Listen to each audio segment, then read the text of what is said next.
I've been involved in community gardens as long as I can remember. I can't actually remember the first one that I walked into because it was been part of my life, and that's a fantastic thing.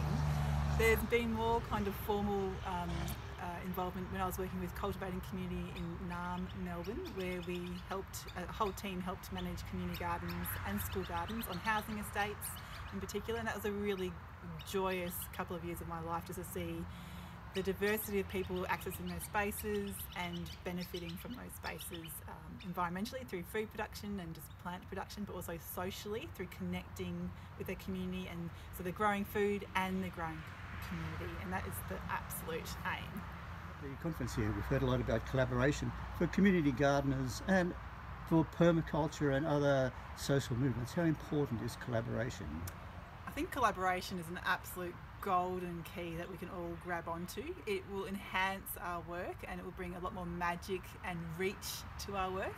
And so I think people like who are working with Neighbourhood Houses in Tasmania, the Community Gardens Organisation of Australia, Permaculture networks, all these organisations can talk to each other to really elevate the work and elevate the impact they have. And all the work that we do is about impact, so it makes sense for us to integrate rather than segregate and do things by ourselves. And so I think reaching out to like-minded individuals or organisations in your regions is an absolute game changer and something that can be quite easy but have huge impact. So collaboration is the way, I reckon. Integrate rather than segregate. There's something vaguely familiar about that. Now, where might I have heard it? Yeah, so integrate rather than segregate is a permaculture principle, and you can apply it to social or environmental contexts. And so socially you can collaborate and integrate rather than segregate and doing things by yourself.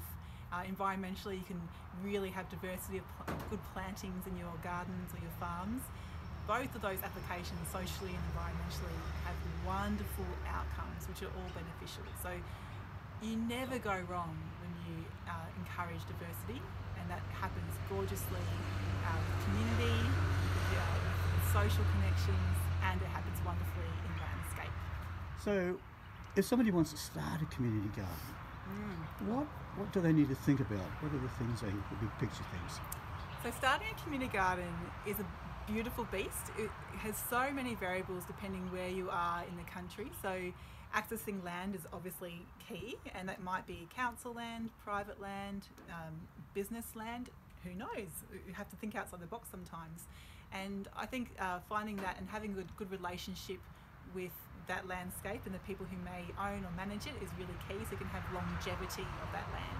So building relationships is absolutely key, and getting some kind of security around accessing that land is a really good idea as well. And then, it's always about the people, isn't it? So who is the community who will be growing there and who will be benefiting from that space? Before you even plant anything, you have to really invest in gathering the people and having that shared vision about what you're trying to do together. And that vision and those people will fuel you and bring that vision to life for many years to come. And then of course you come to the more practical side of things about soil and water and sunshine, making sure you have all those elements lined up, and of course what kind of community garden you're going to be. And most community gardens are really centred around growing food, which is fantastic, and I always encourage people to include some natives as well, so we're growing for wildlife and not just for ourselves, so remembering that we are part of nature and we have a responsibility to create spaces that feed everyone, not just ourselves. We're in a rather unusual place in the world right now, with climate change, with the Russian war in Ukraine, with floods, with unusual weather events like we've experienced in New South Wales.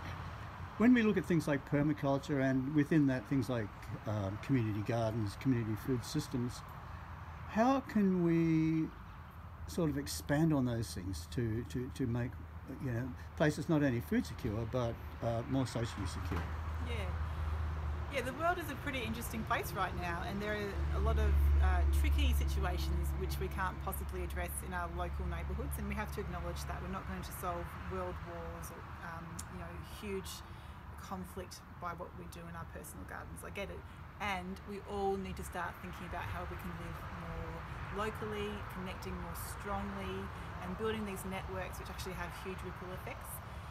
it's really important that we invest in our communities now that can operate as safety nets, if you like, to hold us really tightly when shocks start to come more and more, which we are told to expect, especially in the context of the climate emergency. So climate scientists say we are here, it's here, it's happening. Many of us are living through it already with lots of big events happening. And how can we really utilise things like permaculture to prepare us as much as possible fueled by love and hope rather than fear and urgency. I think that's a really key thing to remember, that we can do this and have amazing quality of life, acknowledging there will be hardships because a climate emergency impacts everybody. And how can we do this making sure we celebrate life and love in that process, and that we hold each other when those hardships do come, they are less hard, they are less shocking, and that we can recover more quickly, hopefully, and then support other people who may be experiencing similar or different kinds of hardships.